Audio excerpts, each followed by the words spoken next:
ज़िंदगी में एक चीज़ याद रखना, ज़िंदगी में एक चीज़ याद रखना, जहाँ संघर्ष और बदलाव नहीं वहाँ पे सफलता भी नहीं। हेलो दोस्तों, मैं अनुराधा कुमारी आप सभी को अनु जनरल स्टडी में स्वागत करती हूँ।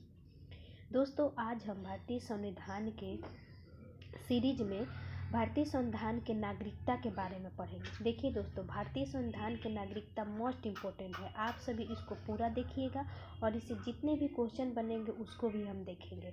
पहला है हमारा, कुछ बातें जान लेते हैं कि भारतीय संविधान में भाग 2 के अंतर्गत नागरिकता, यानी हम कल भी भाग पढ़े थे कि भारतीय संविधान में जो हमारा भाग 2 है उसमें नागरिकता का उल्लेख किया गया है। ठीक है, यानी भाग 2 में नागरिकता का उल्लेख किया गया है। जो 22 भाग थे टोटल, उसमें अनुच्छेद 5 से 11 तक ले नागरिकता का उल्लेख किया गया है, यानी भाग 2 में, और नागरिकता 5 से 12।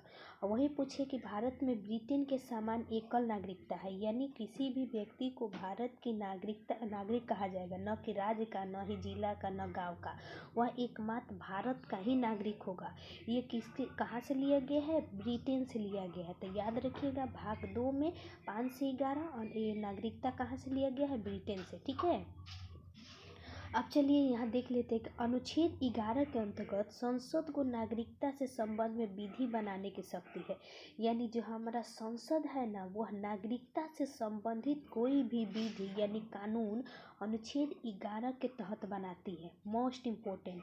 ठीक है, संसद द्वारा भारतीय नागरिकता अधिनियम 1955 में, देखिए जब हमारे भारत को स्वतंत्रता मिली थी ना 15 अगस्त 1947 ईस्वी में, तो उस समय क्या था कि भारत और पाकिस्तान के विभाजन हो गया था। भारत पाकिस्तान के विभाजन होने के बाद कुछ दिनों तक नागरिकता, यहाँ के नागरिक यहाँ आते थे, यहाँ के नागरिक यहाँ जाते थे। ठीक है, तो जो हमारा नागरिक है ना, उनको अस्थायी जीवन नहीं मिलता था।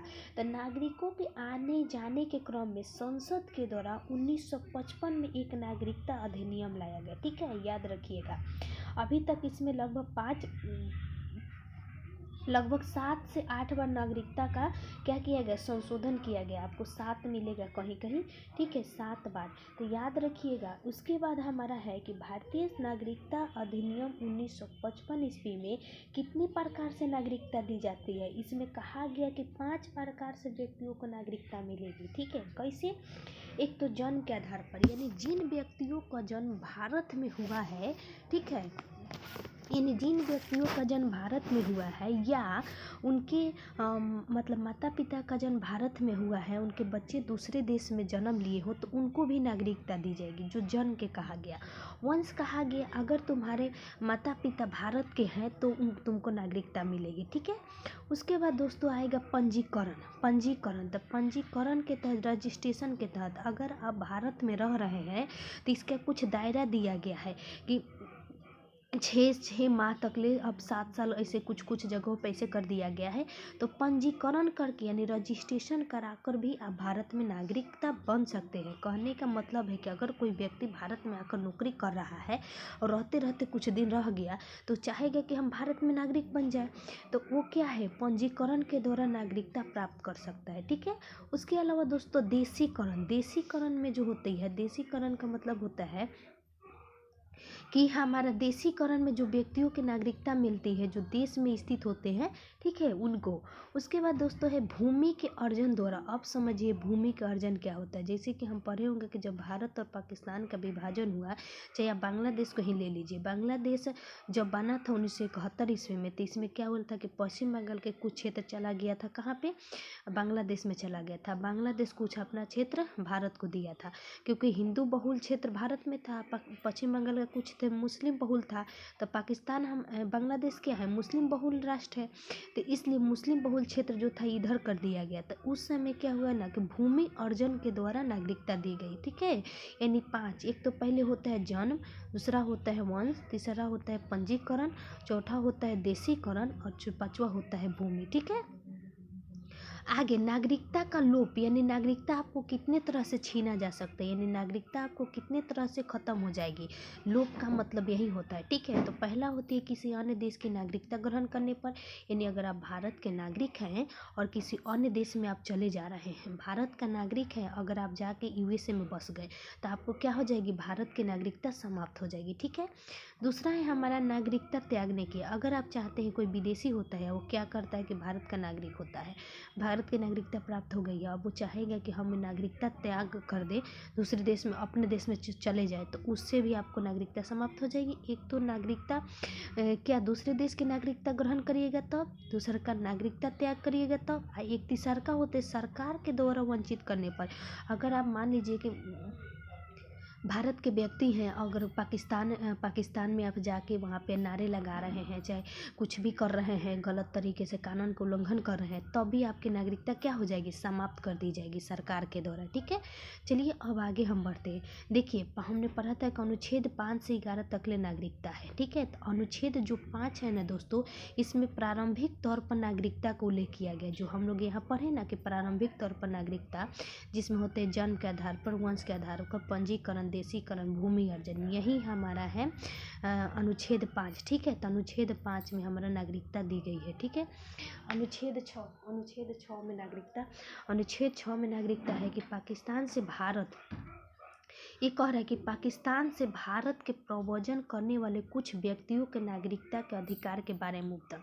तो देखिए आप समझिए कि अनुच्छेद 6 क्या कहता है। अनुच्छेद 6 कहता है, देखिए हम यहाँ दिखाए हैं अनुच्छेद 6 क्या कहता है। अनुच्छेद 6 कह रहा है कि पाकिस्तान से भारत में प्रव्रजन, यानी प्रव्रजन के मतलब होता है कि पाकिस्तान से भारत आए लोगों की नागरिकता। देखिए क्या हुआ कि भारत की आज़ादी जब हम 1947 में मिला तो क्या हुआ कि कुछ लोग पाकिस्तान के क्षेत्र में चला गया, कुछ क्षेत्र पाकिस्तान में चला गया जो हिंदू बहुल क्षेत्र था। तब पाकिस्तान में अत्याचार होने के कारण वहाँ के व्यक्तियों भारत में लौटने लगे, ठीक है। तो भारत में लौटने लगे तो उनको नागरिकता का प्रावधान किया गया, ठीक है। और कहा गया कि अगर 19 जुलाई 1948 में एक नियम लाया गया और इसमें 2 प्रावधान किया गया। देखिए हम लोग सीधे याद करते हैं कि 5 में तो संविधान के प्रारंभिक स्तर पर नागरिकता, और 6 में पाकिस्तान से आए व्यक्तियों की नागरिकता, और 7 में पाकिस्तान से गए व्यक्तियों की नागरिकता। तो आप इसको समझ लीजिए कि किस प्रकार। तो 6 में क्या हुआ कि पाकिस्तान से आए भारत की नागरिकता 2 स्तर पर, ये तो है ये जब यह नियम आया 19 जुलाई 1948 को, तो यह नियम के पहले जो भारत में आ गए थे उनको भारत में खुद नागरिकता मिल जाएगी। कह रहा है कि 19 जुलाई 1948 ईस्वी को जो व्यक्ति भारत में आ गए हैं ना इससे पहले, ठीक है, इससे पहले, तो उनको भारत की नागरिकता ऐसे ही मिल जाएगी। उसको किसी प्रकार का रजिस्ट्रेशन, कोई भी नियम कानून का पालन नहीं करना पड़ेगा, ठीक है। और दूसरा का कहा गया है कि 19 जुलाई 1948 के बाद अगर कोई व्यक्ति भारत में आए हैं तो उनको नागरिकता 6 महीना रहने के बाद मिलेगी, समझ रहे हैं। यानी पाकिस्तान से कोई व्यक्ति भारत आता है तो उनको 2 तरह का प्रावधान किया गया। एक तो जो 19 जुलाई, डेट याद रखिएगा कि 19 जुलाई 1948 के पहले जो भारत आ गए हैं उनको स्वतः नागरिकता मिल जाएगी, ठीक है। और जो 19 जुलाई 1948 ईस्वी को भारत आए हैं उनको 6 के बाद भारत आए हैं तो उनको 6 माह तक भारत में रहना पड़ेगा, तब जाके नागरिकता मिलेगी, ठीक है। अनुच्छेद 7 क्या कहता है, 7 कह रहा है कि भारत से, अनुच्छेद 7 क्या कहता है कि भारत से, समझिए यहाँ पे, भारत से पाकिस्तान आए लोगों की नागरिकता, यानी भारत से पाकिस्तान आए लोगों की नागरिकता, यानी जो भारत से पाकिस्तान गए हैं ना, यानी भारत से जो पाकिस्तान गए हैं लोग, जिनको मन है, मान लीजिए कि हम लोग अभी पढ़े कि जो आए 6 में या जो गए, तो अगर आप पाकिस्तान जा रहे हैं दोस्त, तो आपको मन कर रहा है कि नहीं हमको पाकिस्तान में नहीं रहना, हमको भारत में आ जाना है, फिर लौट जाना है भारत में, तो वो नागरिकता का प्रावधान किया गया। यानी जो व्यक्ति 1947 ईस्वी में भारत आज़ाद होने के बाद चले गए हैं और जिनको मन नहीं है कि हम यहाँ नहीं रहेंगे तो वो आना चाह रहे हैं, तो उनमें एक कंडीशन कहा गया कि 1 मार्च 1947 के बाद पाक गया हो, मतलब पाकिस्तान गया हो कोई 1 मार्च 1947, ठीक है। 15 अगस्त को तो हमारा भारत आज़ाद हुआ, ठीक है। तो उसके पहले यानी 1 मार्च 1947 के बाद अगर कोई व्यक्ति भारत गया हो, अगर वह वापस आता है भारत में तो 6 महीना के बाद रजिस्ट्रेशन के दौरान उसको नागरिकता मिल जाएगी, ठीक है। कब? 1 मार्च 1947 के बाद, याद रखिएगा। अब 8 कहता है कि भारत के बाहर रह रहे व्यक्तियों को, उनके बच्चों को भी नागरिकता मिलेगी। 8 क्या कह रहा है, 5 में तो आप पढ़े कि किस प्रकार नागरिकता मिलती है, तो 5 आधार पर मिलती है। 6 आपको याद होगा कि पाकिस्तान से जो व्यक्ति भारत आता है 19 जुलाई 1948 का कंडीशन दिया गया। और 7 हमारा कहता है कि 1 मार्च 1947 कहा गया। और 8 हमारा कहता है कि अगर कोई व्यक्ति के बच्चे विदेश में जन्म लेते हैं, अगर वह उनके माता पिता भारतीय हो, अगर आप भारत के हैं, अगर आपके बच्चे पाकिस्तान में चाहे किसी और देश में जन्म ले लेते हैं, तो उनको नागरिकता अनुच्छेद 8 के तहत मिल जाएगी। ठीक है, ये 8 कहता है। 9 हमारा क्या कहता है, 9 कह रहा है कि विदेशी नागरिकों को विदेशी नागरिकता लेने पर भारत की नागरिकता समाप्त हो जाएगी। हम इसको शुरुआत में पढ़े थे ना, लोप हो जाएगी। लोप कहने का मतलब, अगर आप चाहते हैं कि हम विदेश की नागरिकता ले ले, तो आपको क्या कर दिया जाएगा, नागरिकता का लोप कर दिया जाएगा। ठीक है, यानी सीधे क्वेश्चन पूछता है कि नागरिकता का लोप किस अनुच्छेद में है, तो अनुच्छेद 9 में। ठीक है, जिसमें हम लोग 3 पढ़े थे, एक तो दूसरे देश की नागरिकता लेने पर, और पहला होता है, दूसरा का होता है कि नागरिकता त्याग करने पर, और चौथा होता है कि सरकार के द्वारा बर्खास्त करने पर। यह किस में है, अनुच्छेद 9 में है। ठीक है, और 10 क्या कहता है, 10 कहता है कि नागरिकता बना रहना, यानी नागरिकता तब तक बना रहेगी जब तक कि आप किसी कानून का उल्लंघन नहीं करते। यानी अगर आपको नागरिकता मिल गई है तो आपको नागरिकता तब तक बनी रहेगी जब तक कि आप किसी भी नियम कानून, किसी प्रकार का गैर कानूनी काम नहीं करते हैं, तब तक कोई भी आपका नागरिकता नहीं छीन सकता है। यह कहता है अनुच्छेद 10। ठीक है, याद रखिएगा, मोस्ट इम्पोर्टेंट। अनुच्छेद 11 क्या कहता है कि नागरिकता का कानून संसद बनाएगी, जो कि गृह मंत्रालय के द्वारा नागरिकता दिया जाता है। और पहले भी पढ़े थे, मोस्ट इम्पोर्टेंट है दोस्त, इसको ध्यान रखिएगा। नागरिकता का कानून संसद बनाएगी गृह मंत्रालय के तहत। ठीक है, अब हम ऊपर आ जाते हैं, नागरिकता के गृह मंत्रालय बनाएगी।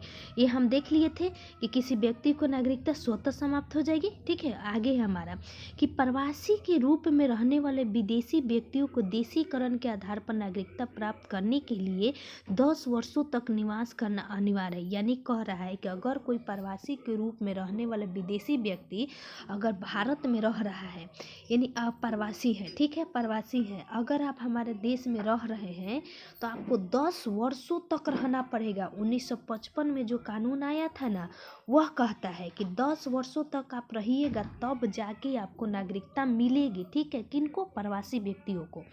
उसके बाद आगे है कि 1955 में धारा 51A के तहत पंजीकरण द्वारा भारत की नागरिकता प्राप्त करने के लिए भारतीय मूल के व्यक्ति को 7 वर्षों तक बिताना पड़ेगा।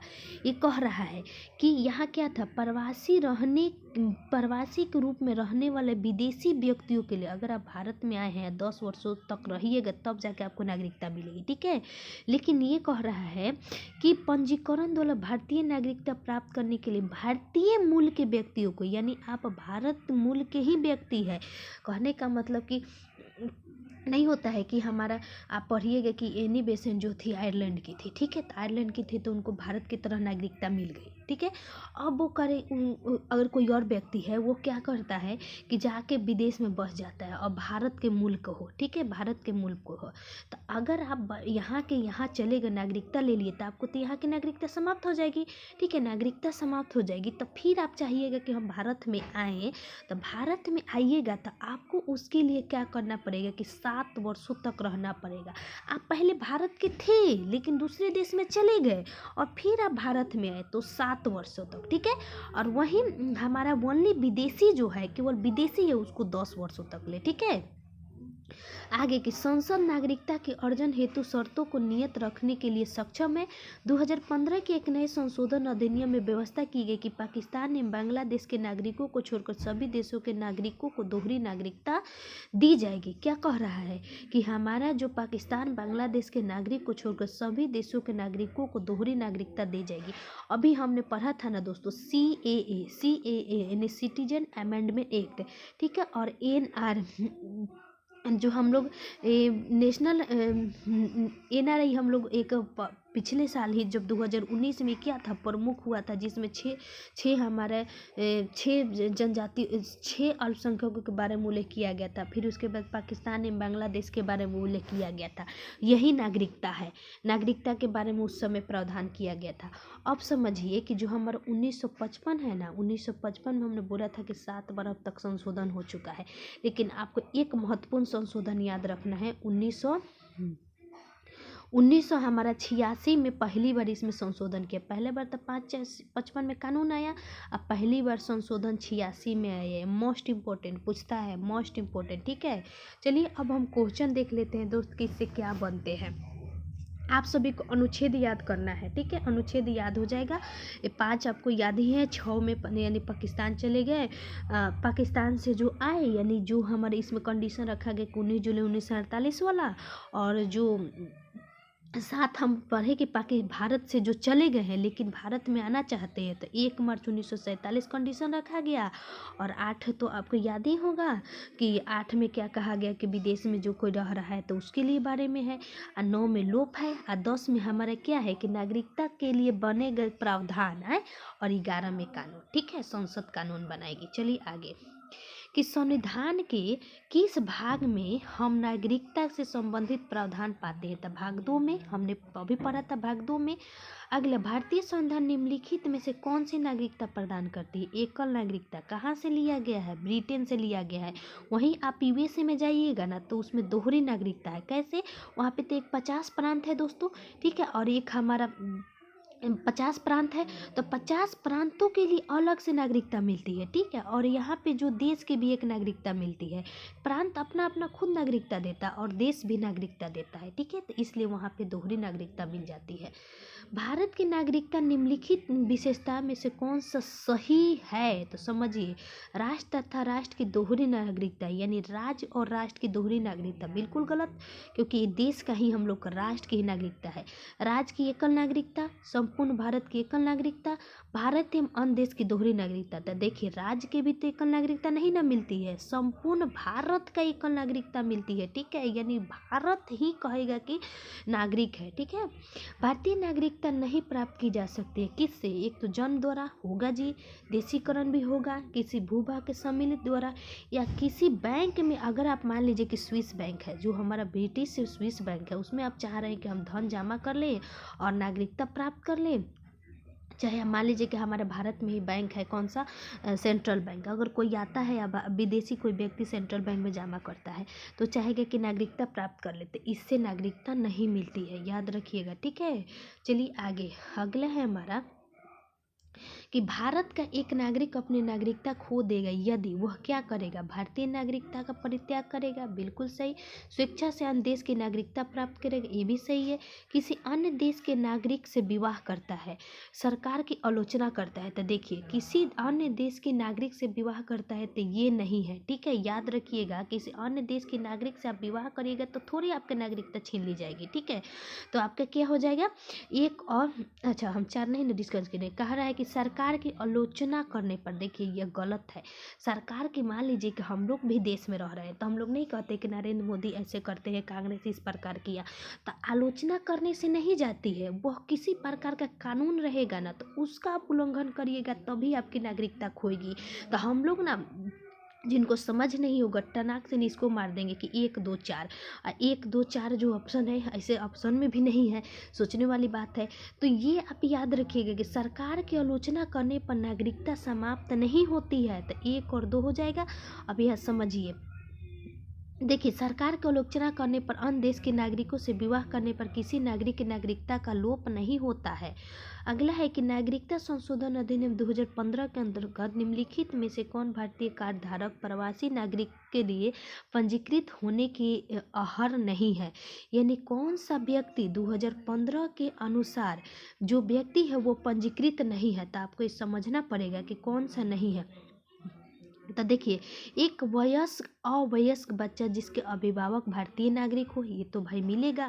भारतीय नागरिक की विदेशी मूल की पत्नी, तो भारतीय नागरिक है, विदेशी मूल की पत्नी है तो उसको भी मिलेगा। वे भारतीय जो विभाजन के उपरांत पाकिस्तान को प्रवास कर गए हैं, यानी वे भारतीय जो विभाजन के उपरांत पाकिस्तान को प्रवासी हो गए हैं, यानी पाकिस्तान में आप अगर चले गए हो तो आपको काहेला नागरिकता मिलेगी, आप वहाँ के नागरिक ही हैं तो नागरिकता मिलेगी, तो नहीं मिलेगी। तो ये हमारा सही होगा। ठीक है, पहले आगे देख लेते हैं। एक व्यक्ति के परपोता जो दूसरे देश का नागरिक है किंतु उनके पितामह या पिता मातामही संविधान लागू होने के समय भारत के नागरिक हो। तो कहने का मतलब ये है ना कि अगर किसी व्यक्ति का दादा दादी नाना नानी हमारा भारत के हैं, तो वो दादा दादी नाना नानी भारत के हमारा, तो उनको क्या, उनके पोता पोती को नागरिकता मिलेगी? तो बिल्कुल मिलेगी, क्योंकि ये हमारा संविधान कहता है। ठीक है, तो ऑप्शन नंबर सी जो हमारा वह गलत होगा। ठीक है, चलिए आगे, ये हमारा मोस्ट इम्पोर्टेंट है कि निम्नलिखित कथनों पर विचार कीजिए। नागालैंड, असम, मणिपुर, आंध्र प्रदेश, सिक्किम, मिजोरम, अरुणाचल प्रदेश, गोवा को प्रादेशिक मांगों को देखते हुए भारत के संविधान ने 371 से 371 की आयु तक अंतर्विष्ट किया। तब बिल्कुल सही है। ये जो है ना देश, ये लोग अपना स्पेशल मांग कर रहे थे, तो स्पेशल मांग के कारण इनको क्या किया गया कि जो 371 हम लोग पढ़े थे ना कि अस्थाई में आता है ये, तो अस्थाई जो हमारा है उसमें इसका प्रावधान कर दिया गया। ठीक है, तो ये सही है। भारत और यूएसए के संविधानों में 2 राजतंत्र है किंतु नागरिकता एक और ही है। बिल्कुल गलत है, क्योंकि नागरिकता अमेरिका में दोहरी है और भारत में एक है। कोई व्यक्ति जो देशीकरण द्वारा भारत का नागरिक हो कभी भी अपनी नागरिकता से वंचित नहीं किया जा सकता। ऐसे कहाँ लिखा गया है? अगर आप किसी प्रकार का उल्लंघन करते हैं तो आपको नागरिकता तो छीनी ही जा सकती है। तो ये हो जाएगा ऑप्शन नंबर डी। ठीक है, कभी भी आपको नागरिकता, ऐसे थोड़ी है कि नागरिकता आपको नहीं छीना जाएगा, बिल्कुल वंचित किया जा सकता है। ठीक है, अब यहाँ देख लिए, ये हमारा 371 से लेकर 371 आई तक ले। पहले तो नागालैंड है ए में, बी में असम है, सी में सिक्किम है, डी में सिक्किम है, आंध्र प्रदेश, ई जो हमारे ई है ना, ई पढ़िएगा आपकी जो 371 के ई है ना, इसमें क्या किया गया है कि आंध्र प्रदेश में जो विश्वविद्यालय है ना उनको विशेष प्रावधान किया गया, इसलिए ई नहीं दिया है। सिक्किम में एफ है, मिजोरम में जी है, अरुणाचल प्रदेश एच है और गोवा में आई है। ठीक है, ये अलग अलग किन किन राज्यों के लिए अलग अलग प्रावधान है। किस देश में दोहरी नागरिकता को स्वीकार किया गया? तो कहाँ पे है? अमेरिका में है। दोहरी नागरिकता कहाँ पे दिया जाता है? अमेरिका में। निम्नलिखित में से कौन नागरिकता के अर्जन हेतु शर्तों को नियत करने के लिए सक्षम है? तो कौन? संसद। कौन है? संसद। अब यहाँ पे ऑप्शन में संसद तथा राज्य विधानसभा का कोई हस्तक्षेप नहीं होता है, याद रखिएगा, इसलिए केवल क्या हो जाएगा? संसद हो जाएगा। नागरिकता अधिनियम 1955 के अंतर्गत पंजीकरण द्वारा नागरिकता प्राप्त करने के लिए भारतीय मूल के व्यक्ति को कितने वर्ष रहेगा? यानी भारतीय मूल है तो कितने वर्ष? 7 वर्ष। भारतीय मूल है तो 7 वर्ष, वहीं विदेशी रहेंगे तो 10 वर्ष। निम्नलिखित में से भारत में नागरिकता निर्धारित का विशिष्ट आधार किससे प्राप्त है? यानी किसको प्राप्त है कि भारत की नागरिकता का विशिष्ट आधार देगा? तो केंद्र सरकार को। जो केंद्र सरकार का कौन आता है? गृह मंत्रालय। तो देखिए, यहाँ आपका केंद्र सरकार ऑप्शन में आंसर नहीं दिया है, कह रहा है कि भारतीय संविधान का अनुच्छेद 11 के अनुसार भारत में नागरिकता के निर्धारित विशिष्ट अधिकार संसद को प्राप्त है। ठीक है, प्रसंगत विकल्पों में संसद का नाम नहीं है, अतः कोई विकल्प सही नहीं है।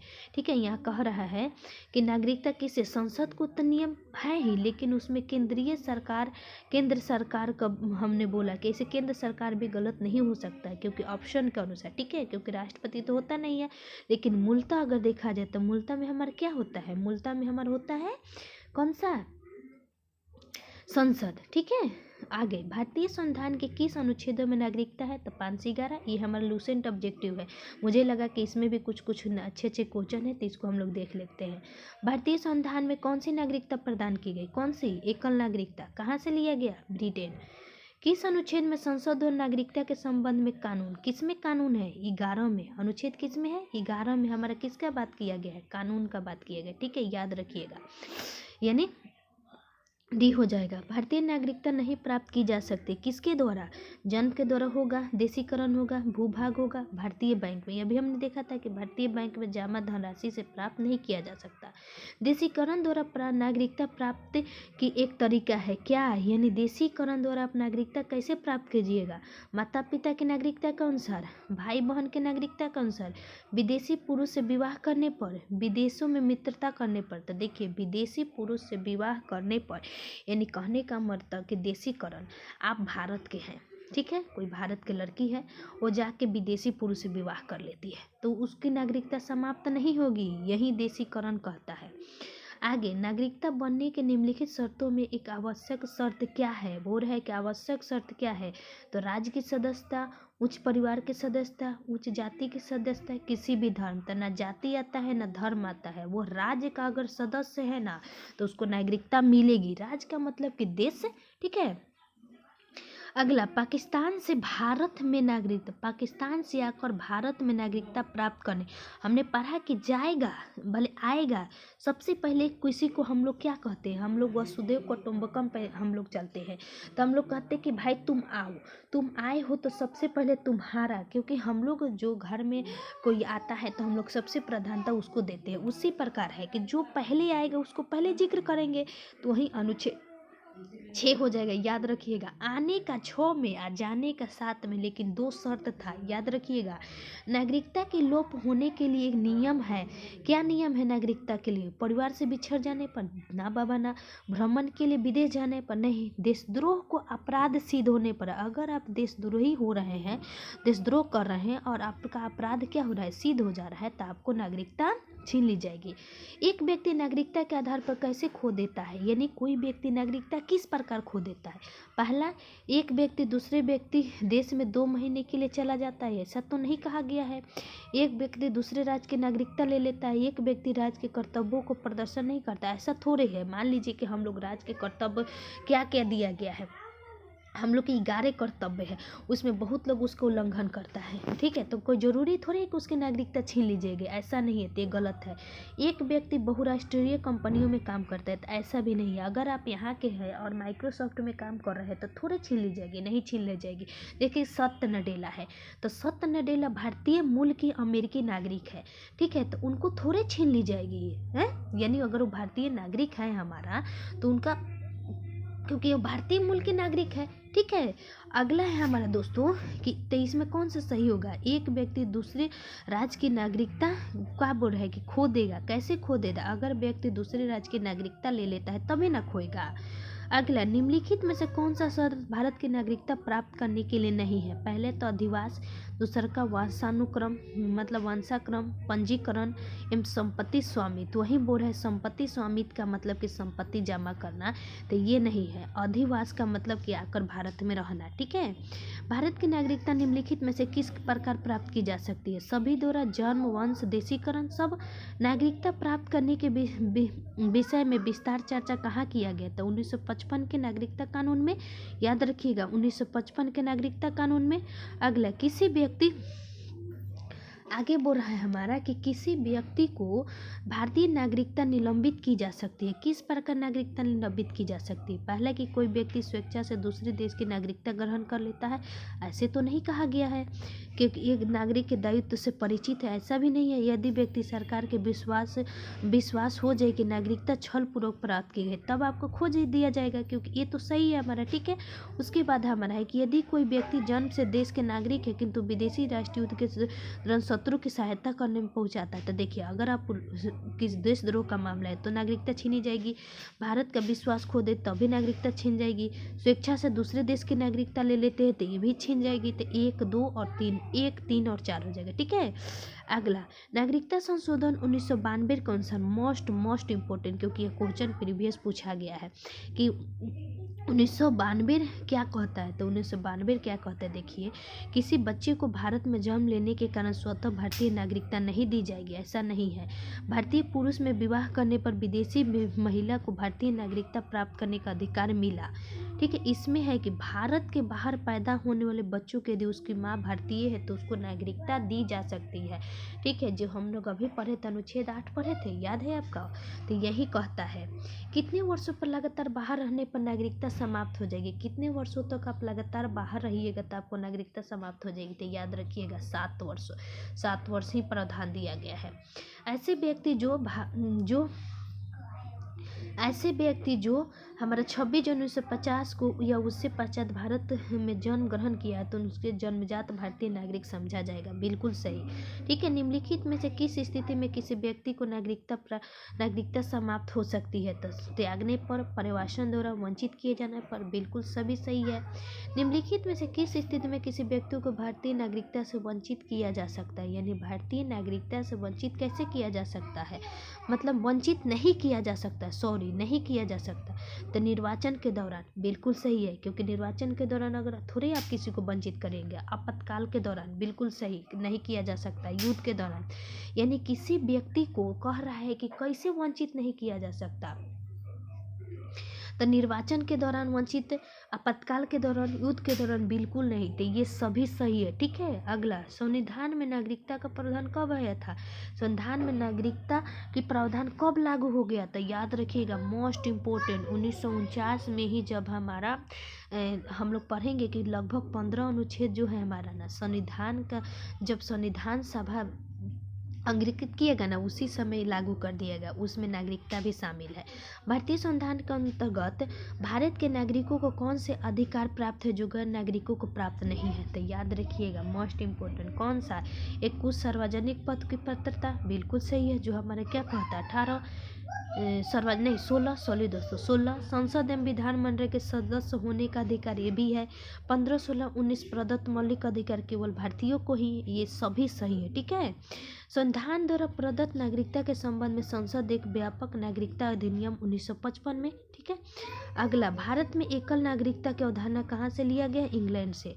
भारत में रहने वाला ब्रिटिश नागरिक दावा नहीं कर सकता। किस चीज़ का दावा? व्यापार व्यवसाय की स्वतंत्रता का अधिकार।